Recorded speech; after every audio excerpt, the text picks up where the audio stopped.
All right, it is so good to see you. It's great to be in person to those who are joining here. Um, we're the class is again called "What Would They Say Today?" and it's a sort of a unique thesis. It's a very arrogant thesis, as if I would know what anybody who has passed would say today. But really, actually, I think it's the idea behind what we're going to try and do is actually, I think, both humbling and honoring, which is that we're going to take a different figure from Jewish history, learn about their life, learn about their works, and then project based on what we've seen them teach over the years and in their writings to contemporary issues. Now, you might say that's, again, very arrogant because, how would I know? How would I presume? How we presume now to say, oh, this person would say that, etc. But I would try and look at it from a slightly different perspective, which is to say that that's actually what they would want from us. What they want us to do is read their books, read their writings, read their thoughts, learn about their views, and then don't just leave it in the past in whatever century, but think about it, for today. And so that's kind of what the mindset I'd like to have. Well, again, we'll pick a figure, we'll learn about them, and then learn some of the ideas or thoughts that they've shared and try to apply it, in a contemporary way. And we'll jump around the centuries. We're going to go back a little bit to the 1400s, 1500s, but we'll move around to different time periods to try and, again, learn a little bit about how we can learn from Jewish history in a way that doesn't leave it in history, but makes it contemporary, which is really our goal. So today we're going to learn about someone, it's not even clear what his name is, because everyone usually uses the word Abarbanel, although the more likely pronunciation is Abravanel, which was actually not just one person. There was a whole long line of Abravanels, who were both physicians and financiers over the course of many, many generations. Interestingly, they happen to be particularly good at genealogy. And so you can trace many Abarbanels from the generations that, way back when to today. There is a well-known family named Barbanel, not with A, Barbanel, who can trace their, actually I work, with the OU, and one of the board members is a woman by the name of Lori Barbanel, with a B, Barbanel. And the family has undertaken to fund research and translations. He was a very prolific writer of his works. There's a very famous Haggadah, which is what we're going to talk about. And the family has undertaken, because they've traced their lineage back to him, to undertake it to publish a lot of his works. So they did it with Art School, with others that are now available today. So it's a really a fascinating, overall family history.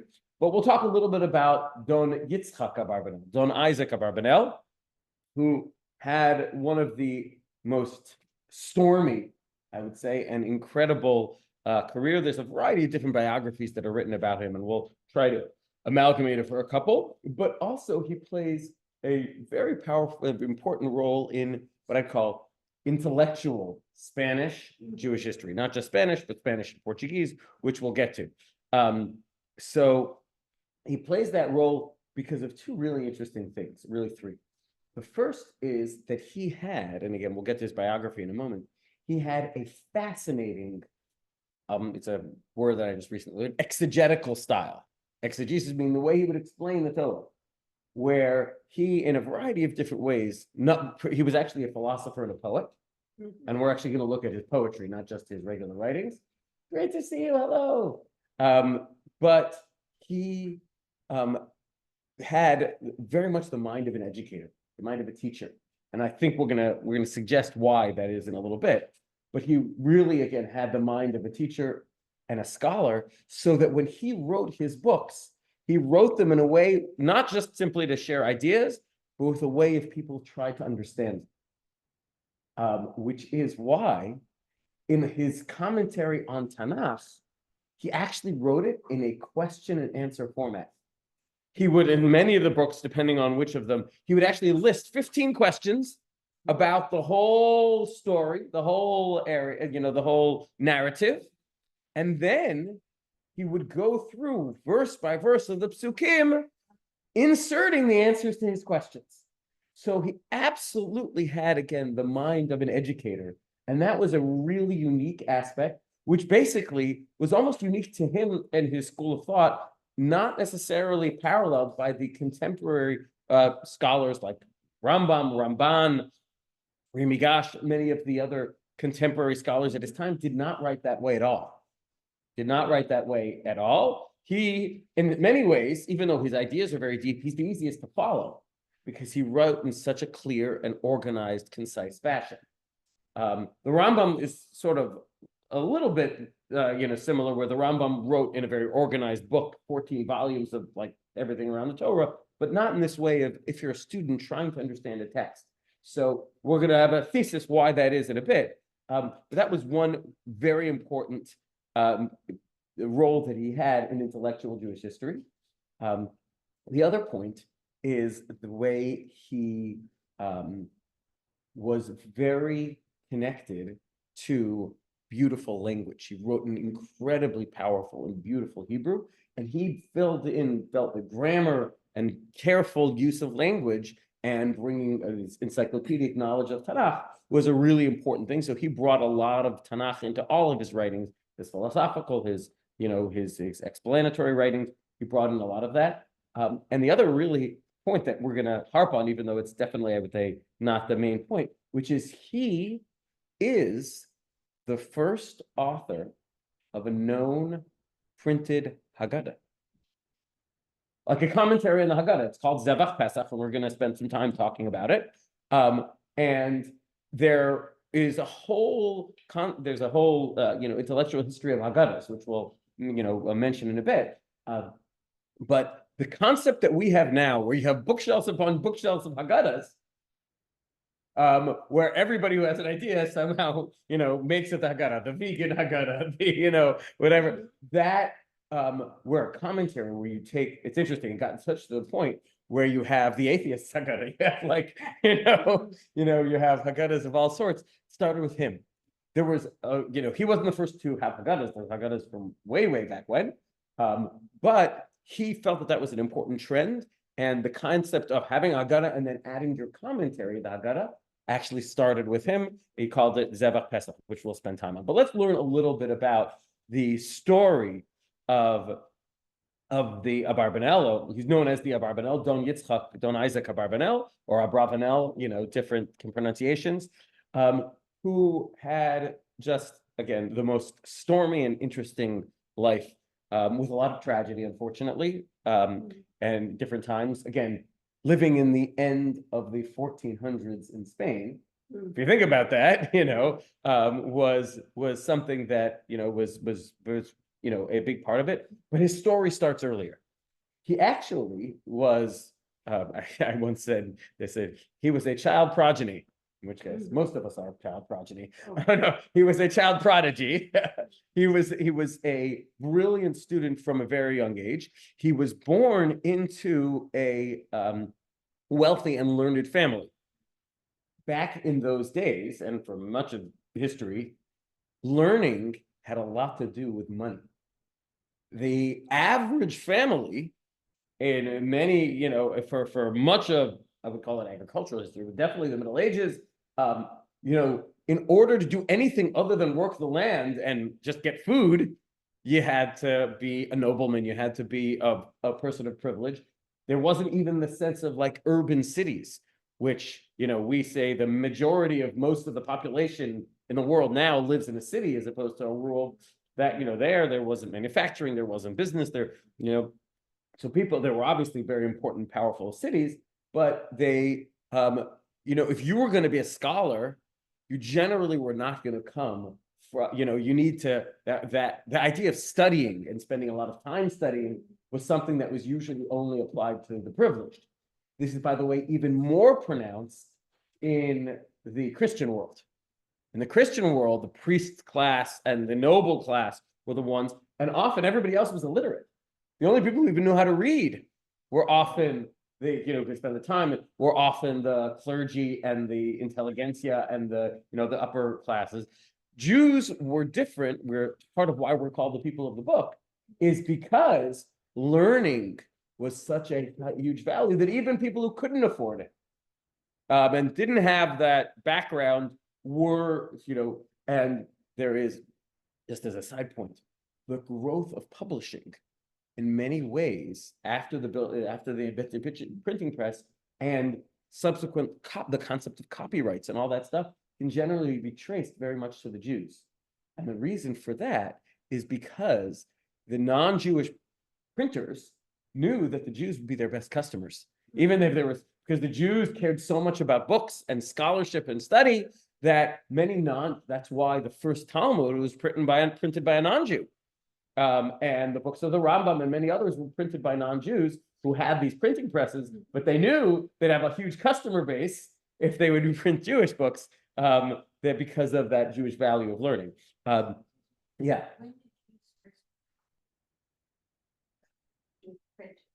So they overall, in the printing, I mean, they were involved in caring of everything all the way from the 1450s.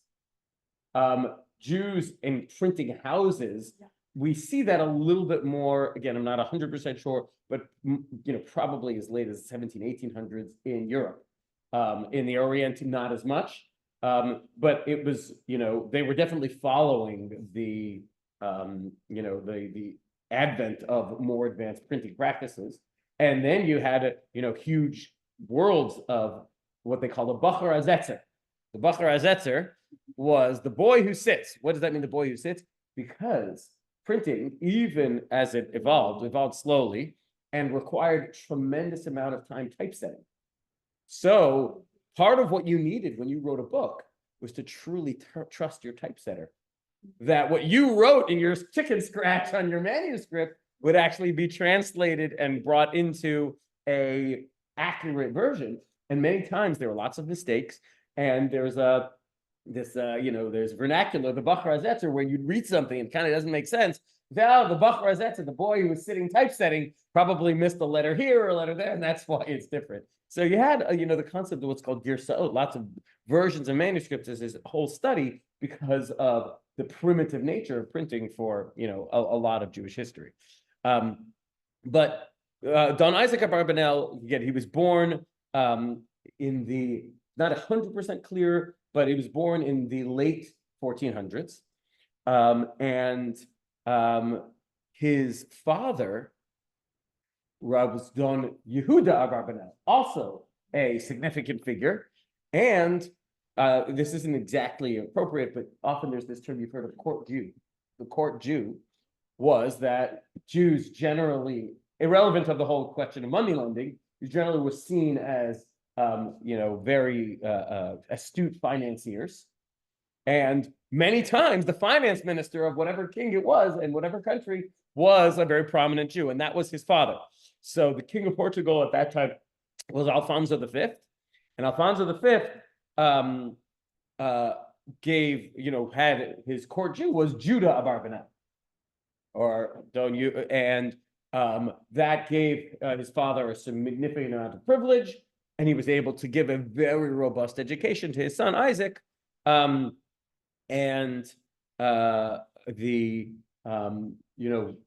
raised him both as a scholar and as a statesman.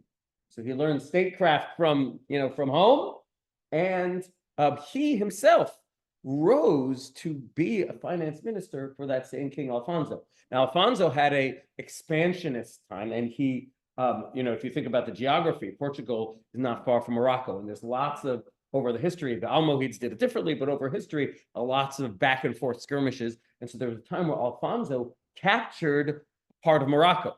And when he would capture a town and take the townspeople prisoner, Don Isaac Abarbanel would always make sure that the Jews were saved. He would show the Jews were never plotting, because generally he would be accurate. The Jews were not plotting against the king. They were very much bystanders in many of these political skirmishes, often between the Muslims and the Christians. And the Jews were like, don't leave us out of this. And so he would get them freed. And this particular famous story was how the Moroccan Jews from this town Arzila in Morocco, well, not only did he free them, but he arranged for 2 years of parnasa for the 250 Jews and language classes, which is brilliant.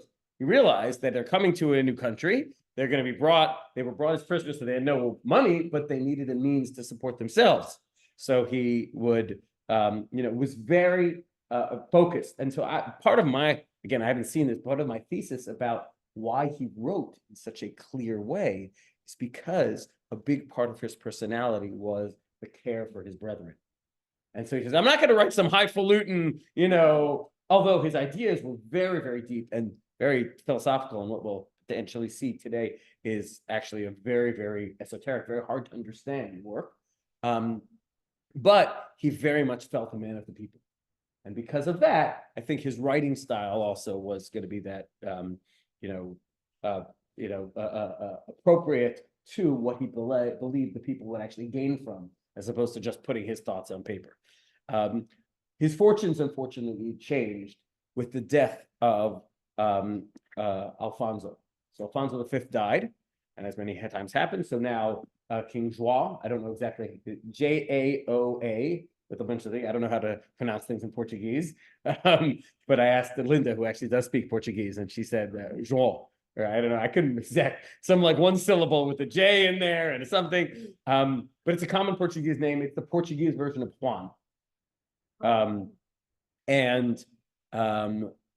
He really wanted to clean house, the new king. Part of it was that it wasn't an anti-Semitic thing as much, but part of it was he wanted to have people loyal to himself, and he felt like the important way to assert yourself is to not have anybody else's people in there. I want to have my own people in there. And so he ended up beheading all of his father's ministers, except for his finance minister, who was so astute. And again, this is, I'm not sure that we don't have a record of this, but the legend, so to speak, is that he also was cordial to all of the servants in the palace. As opposed to the other high-ranking officers, they're too high, but he would always say hello. So the servants of the palace learned of the plan to behead all of the senior officers, so he learned about it ahead of time, and he was able to escape. And he escaped to Spain. He escaped to Spain. He was already, again, the finest minister, I think he was in his young 40s at the time. And he was able, with nothing, absolutely nothing, no money, no anything. He literally had to drop everything from being the finance minister of the whole country to essentially being a pauper and moving to Spain. And his name, the community did know of him. And so there was a Jewish banking company who hired him as a clerk. So from the finance minister, he became a clerk in a Jewish bank. That's when he started his writing. So he's in his 40s, but now doesn't have the affairs of state on his head. So he started his writing. That's when he wrote his commentaries on Tanakh, on the book of Yoshua and Shoftim and Shmuel. That's when he read. But you may have heard, but his reputation, and there was a king and a queen by the name of Ferdinand and Isabella. Ferdinand and Isabella, who at that time, in the 1480s, thought, we've got this brilliant Jew who's escaped from Portugal. He should be our finance minister. And so they felt like there was going to be no better financial genius. And listen, do you know who else came up at the same time as him becoming the finance minister? A fellow by the name of Torquemada. They came up in the ranks at the same time. And he came by 1489. He is the finance minister of the entire kingdom of Spain. I think Spain and Aragon, but Spain. Parallel to the rise of the horrible anti-Semitism of Torquemada. And so he's in the mix in 1492, where Torquemada finally rises to his zenith of power. And he, that's the time of the expulsion of the rise of the Inquisition and the expulsion of the Jews in 1492 from Spain. Now think about what's going on with Ferdinand and Isabella, right? They say he's this great financial genius. We're going to lose their own finance minister, but Torquemada was so powerful that he convinced them to go forward with the expulsion and the Inquisition with the following guise. And this is my understanding, which was, we have no problem with the Jews. The Jews are wonderful. They just can't stay here. They've just got to convert. And the Inquisition was not against Jews per se. It was against Jews who pretended to be Christians. And so the Barbanel got this huge pressure to convert, and they told him, you'll keep your job as finance minister. You'll have all this power and all of this prestige and all of the money that comes with being the finance minister. Just convert. And the whole concept of the Inquisition was rooting out the Marranos, the Jews who were secretly Jewish. And that has its own history. But it was a tremendous, tremendous pressure on the Jews to convert, and especially on him, who is at such a high position.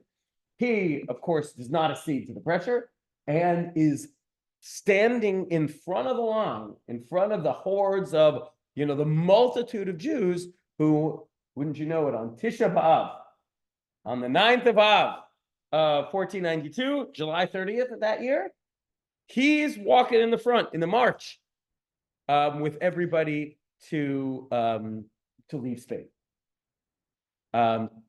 And he, together with everybody else, so again, a man of the people, he says, we're all joining in suffering. I'm going and joining in exile and suffering as well. So he ended up moving around a tremendous amount. He ended up in Naples. Now, his time in Naples was a fascinating time because the king of Naples, again, concept of countries back then was not as the same. It is because there's no communication. So it's very hard to truly have power over a mass of land, like all of Spain. So that was, rare to have. But many times you'd have smaller, even cities that would have a fiefdom, who like a king of a small area, and that was a lot more easy to manage. So the king of Naples, his name was also Ferdinand. He gets a message from Ferdinand from Spain saying, I hear that a bunch of my refugees have come to you. Don't let him in. But the Naples Ferdinand, he was a young king and an upstart, and he said, I'm not going to listen. And he allowed them to remain in Naples and have refuge there. Interestingly, by the way, many Jews went to Portugal after they left Spain. Many Jews went to Portugal. They thought, oh, Spain's no good. Portugal's right next door. We'll be safe there. Until there was a shidduch a few years later between the royal house of Portugal and the royal house of Spain. And at that wedding, that led to the expulsion and essentially an inquisition in Portugal as well. So people who went to Portugal, many of them ended up actually finding their safe haven in Turkey. Constantinople, that became a fairly strong Jewish haven. Yeah. Did you also go to Amsterdam? Yes, you had a huge explosion in the bride. Yes, yeah, a lot of different places. And guess what happened? He shows up in Naples. The king of Naples says, I'm not listening to the Spaniards who kicked out. You're a brilliant financier. Be my finance minister. So think about his up and down roller coaster of a life. He's the finance minister of 3 different countries or 3 different kingdoms within probably just his 40s. Really. And he experiences, poverty and starting again in all of these places. The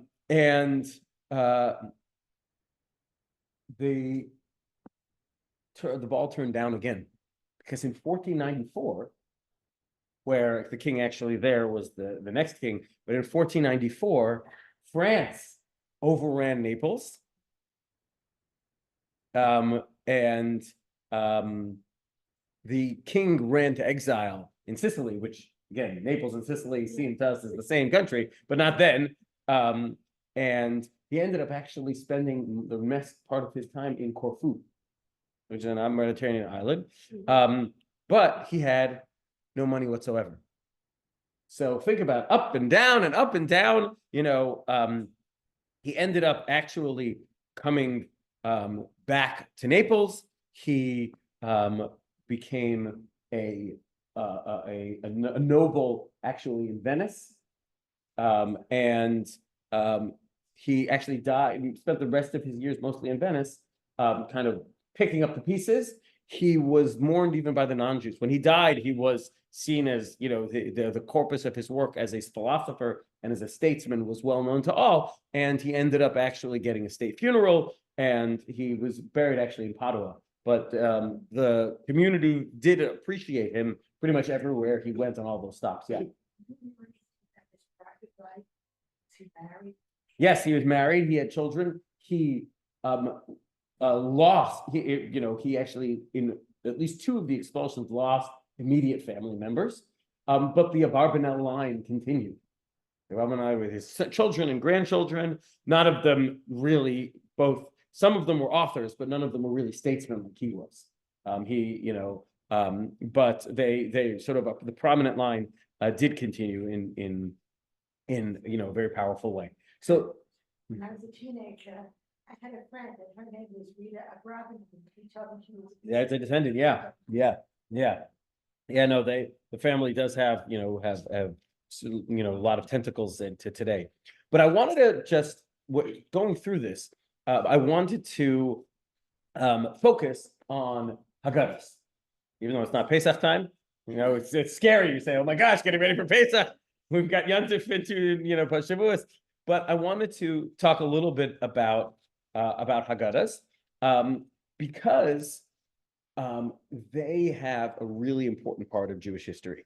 Haggadahs were an accessible book, and because they were connected to a Yom Tov, which everybody kept, even people who were far from true scholarship of religion often had connections to Haggadahs, and therefore there are actually Judaica collections today in big museums and libraries, etc., that have ancient Haggadahs that are worth millions and millions of dollars.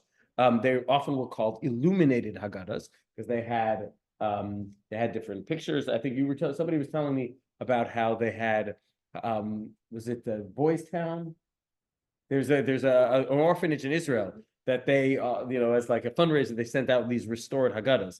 But it's really, really interesting to know. So the concept of Haggadahs actually were seen as a way of chronicling contemporary Jewish history over the course, which is why the Abarbanel felt it's so important to write a Haggadah, because he felt like that was the way in which he could convey his story and his message in a way that would be accessible. People who might not study Tanakh or study in-depth, religious writings, but the Haggadah they would. And so he's coming from a really interesting history, of printed Haggadahs. Again, printing as such is really in the mid, it's like 1450. Before that, of course, you had just everything, even after that, things were handwritten, but you have these, manuscript Haggadahs. In fact, you have Haggadahs that are dating back to like the 12th century, even earlier, the 12th century, and they uncovered a Haggadah from England from the 12th century that on the back had written the names of all the bishops who owed money to the author of the Haggadah. It's really, really fascinating. So I just have some really interesting points of Haggadahs that kind of were why that underscore that point in history why it was important for Haggadah. So there is a usually the Haggadahs are often known by the place. There's something called the Cincinnati Haggadah because it was housed in Cincinnati, the Manchester Haggadah, but the perhaps most famous Haggadah was known as the Bird's Head Haggadah. Why is it the Bird's Head Haggadah? Because they have the text of the Haggadah and then have pictures of everyone. And the pictures of everyone were, If you were Jewish, your head was the head of a bird, and non-Jewish, they were faceless. Faceless Haggadahs for the non-Jew, faceless pictures. So they have the Egyptians with no faces chasing all the Jews with the bird head. It's called the bird's head Haggadah. Part of it, the reasoning behind that was that there were, over times in history, a very strict interpretation of the pasuk that says "Lo ta'asuniti," which has to do with the creation of human form. And there were those who said that it was forbidden to have art that fully shed human form, so they have a bird's head instead of a bird's head instead of the human head. But what's interesting is that they had a something I think there's called the Chilik and Bilik Haggadah, which has these different they have it's called the rabbits Haggadah. The rabbits Haggadah, why? And there's these pictures of people jumping and running and hiding and chasing rabbits. What does it do with the rabbits Haggadah? So this is a brilliant chap. This was a Germanic Haggadah, and there was a ancient Germanic, custom of a rabbit hunt called a Jagenhois, which sounds like the letters Yak Nahaz, which is the Hebrew acronym for how you make Havdalah and Kiddush on Seder night. So Jagenhois was the German word, but it sounds like Yak Nahaz, which is actually a description of the halacha of how Yak Nahaz is Hebrew for Yayin Kiddush Ner Havdalah Zman, which is the way you're supposed to make Kiddush on, a permutation of Kiddush on the Seder night. So they pick pictures of the rabbits, as sort of like a memory of Yagenhois. Perhaps the funniest, Haggadah was where they would have,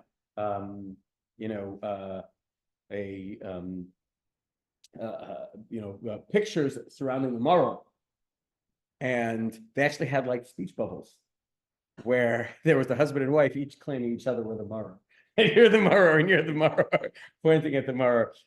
So just as a background, so for centuries, Haggadahs had been this place and this medium to kind of tell not just the story of the Exodus from Egypt, but a window into the story of a people. And so once he finally got to Naples, after all of these ups and downs that Abarbanel went through, he somehow had a time to sit and he felt, I'm going to write a Haggadah. It was published later in 1505, but it was written in the late 1400s, which is when, he was in the midst of going through this very, very stormy time of really highs and lows, where he's the finance minister, and then he's the pauper, and then he's escaping to be beheaded, not be beheaded, and then going back and forth. And so he writes this Haggadah, and he calls it Zevach Pesach. Now, Zevach is an interesting word. Zevach Pesach. Zevach means sacrifice, and Zevach Pesach is a pasuk, is a verse in the Torah. It says, "Va'amartem Zevach Pesach." We actually say in the Pesach liturgy that has to do with the Korban Pesach, right? But he had a double meaning. The Zevach Pesach having to do with the fact that he was resonating with the sacrifices of the Jewish people. It's like, we're the Zevach. We're the ones who have been sacrificing ourselves and our lives over the course of time. And so he used the Haggadah, the Zevach Pesach Haggadah, and I'm not sure if we have it in our library, but it has become a very popular. What Art Scroll did, though, interestingly, is they did not translate it. They researched it and sort of, because he was incredibly verbose. He wrote, like what I would think in a sentence, he would write in 10 paragraphs. I mean, again, very, very careful language, incredibly beautiful. But he wrote, and so they felt like that would be harder to access for contemporary readers in English. So they kind of distilled the thoughts and ideas of the Abarbanel Haggadah, and it's called the Abarbanel Haggadah. But it's based on this Haggadah Zevach Pesach, which, as far as we know, is really the first meant to be mass-produced translation or commentary on Haggadah. Yeah, he wrote it in Hebrew. Yeah.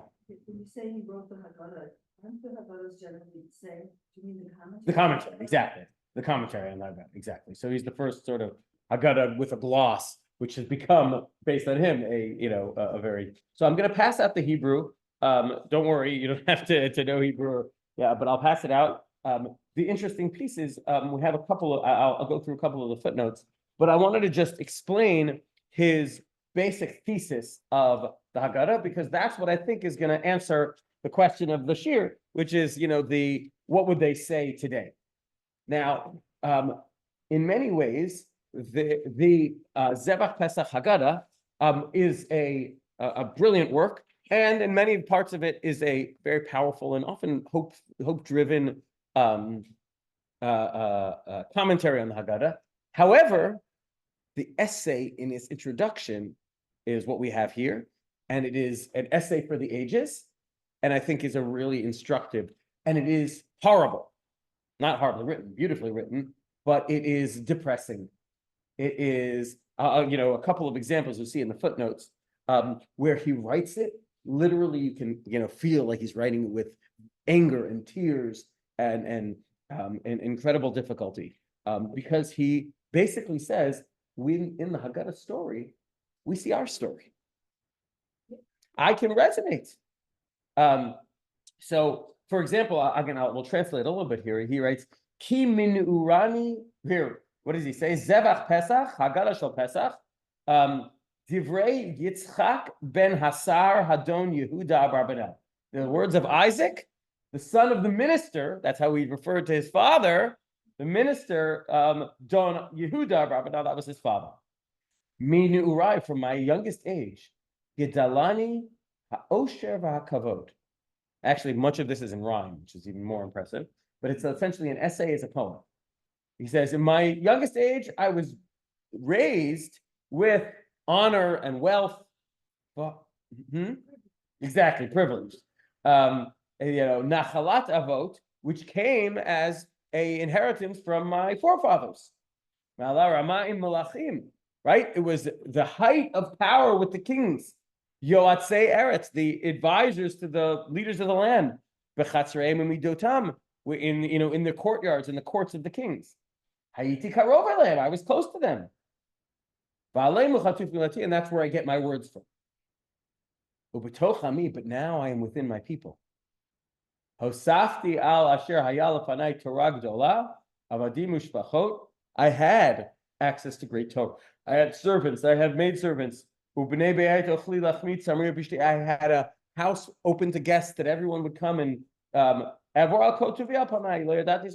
means I couldn't even imagine the goodness and the privilege that I experienced in my younger years.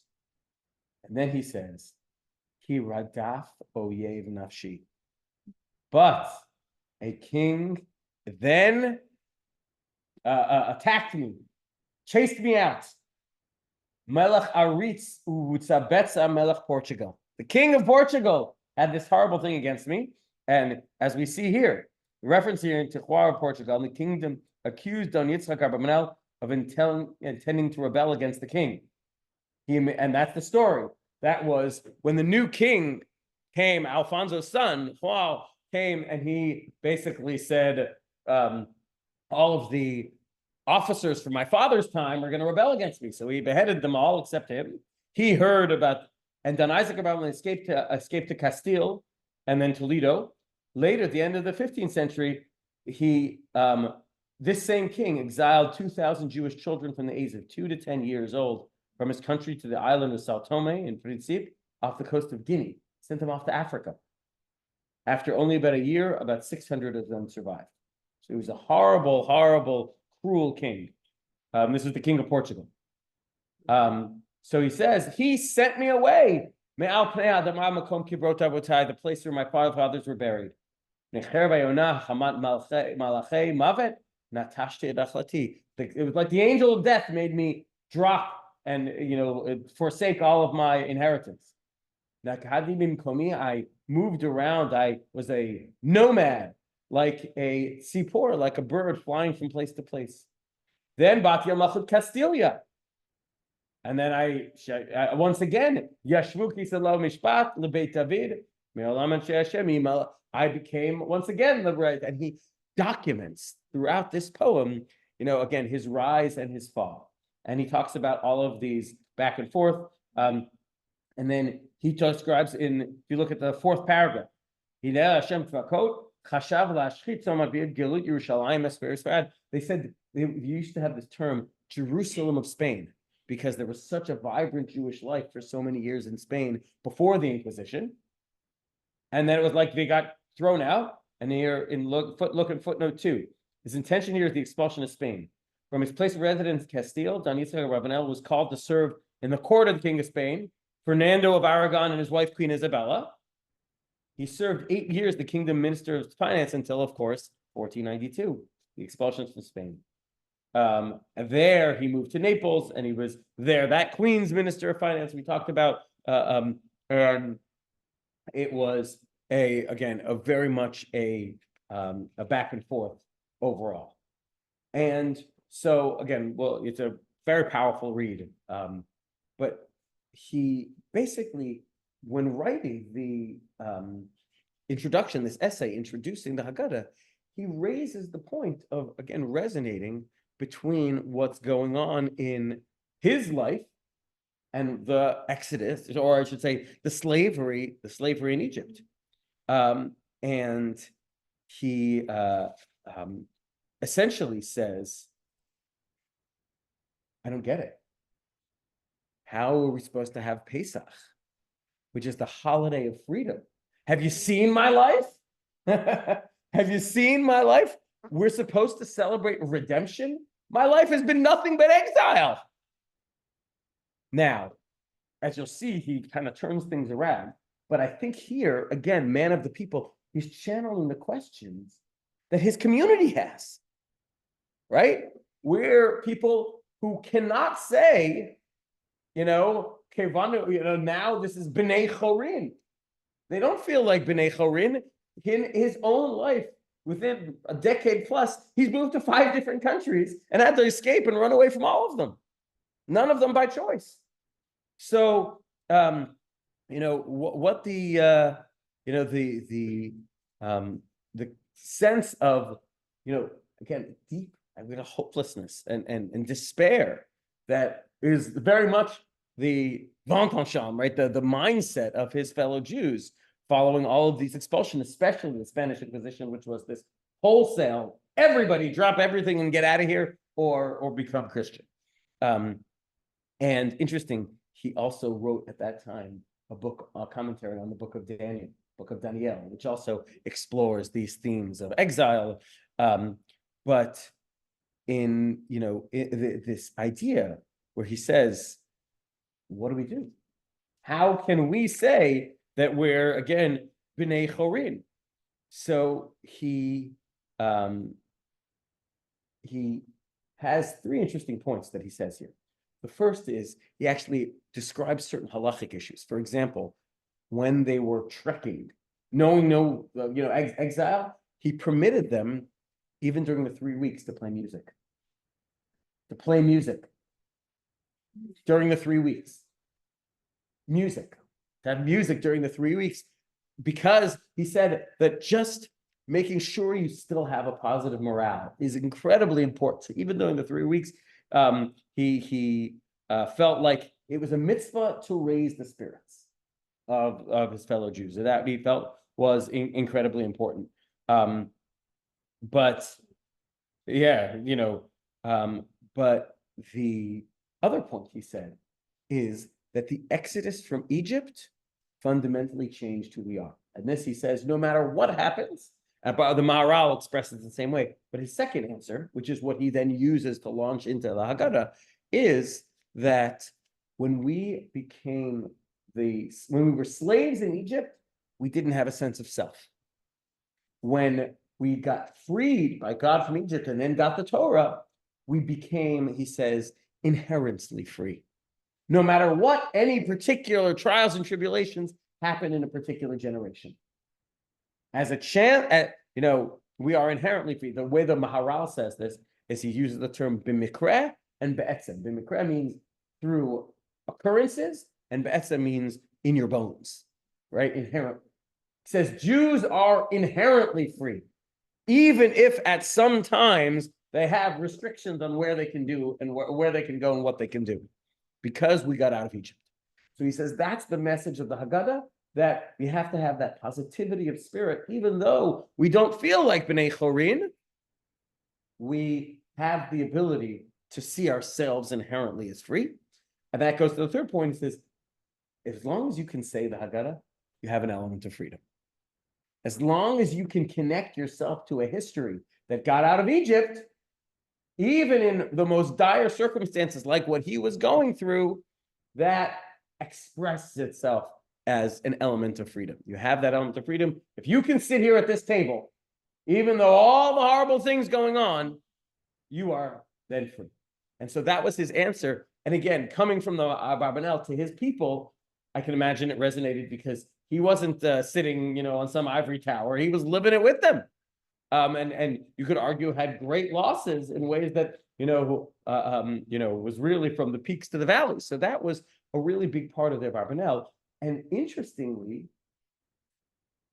resurfaced in a lot of contemporary discourse, actually at the time of the beginning of the war in Ukraine. At the beginning of the Russian invasion of Ukraine, you saw many people, bringing forth the words of the Zevach Pesach Barbanel, because you had, again, within the Jewish community, you had these people who, at a moment's notice, really are dropping their lives, dropping everything, moving from a country where there was terrible anti-Semitism in Ukraine, and Ukraine had lots of very, very horrible issues, but it was a 200,000 strong community of Jews. Who, especially at the beginning, the adult males couldn't leave, but you had this huge exodus of people. With one of the things we did with the shul is that we went to a orphanage in Romania, which had Ukrainian kids who were, it was called the Tikva orphanage. It was in Odessa, and they relocated to Romania. They're still there. And as an emissary of Beth Jacob, I went there and we brought lots of toys and clothes. It was a very powerful experience. I sat with them. And one of the things that was part of that discussion, although they speak, I don't think Ukrainian, I think it's actually Russian, more common to be spoken there. But, we had somebody translating, and they brought up the ideas as they lived it of the Zevach Pesach, of the Abarba. So here again, this will be, sometimes we'll apply it more practically, but this is, what we say today. People are drawing inspiration from the Abarbanel saying, listen, I get it. I'm not right. I see it. It's part of my life that in the Zevach Pesach, we are the Zevach Pesach. And so he writes, 3/4 of this introductory essay are actually going through his own life, saying, I feel the slavery and the distance and the difficulty. I feel that because I'm going through it. And that sort of made him have such a more powerful voice in the 1500s that ended up resonating much more contemporary time, literally thousands, plus almost 1,000 years later, that is still kind of coming forth. So that's sort of our idea of what would they say today. What they say today is we have what they say, and I think that it very much has resonance to contemporary times, and you see it's being used.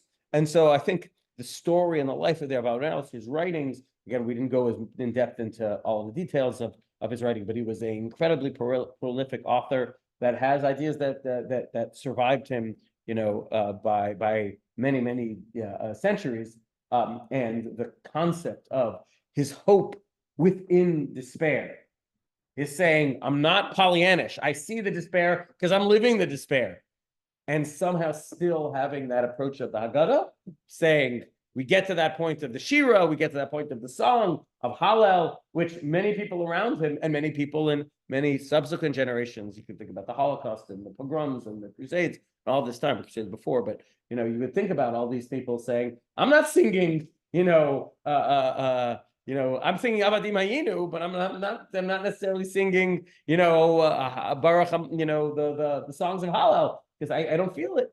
And he gave a window on how to approach that, which I think, again, resonates today.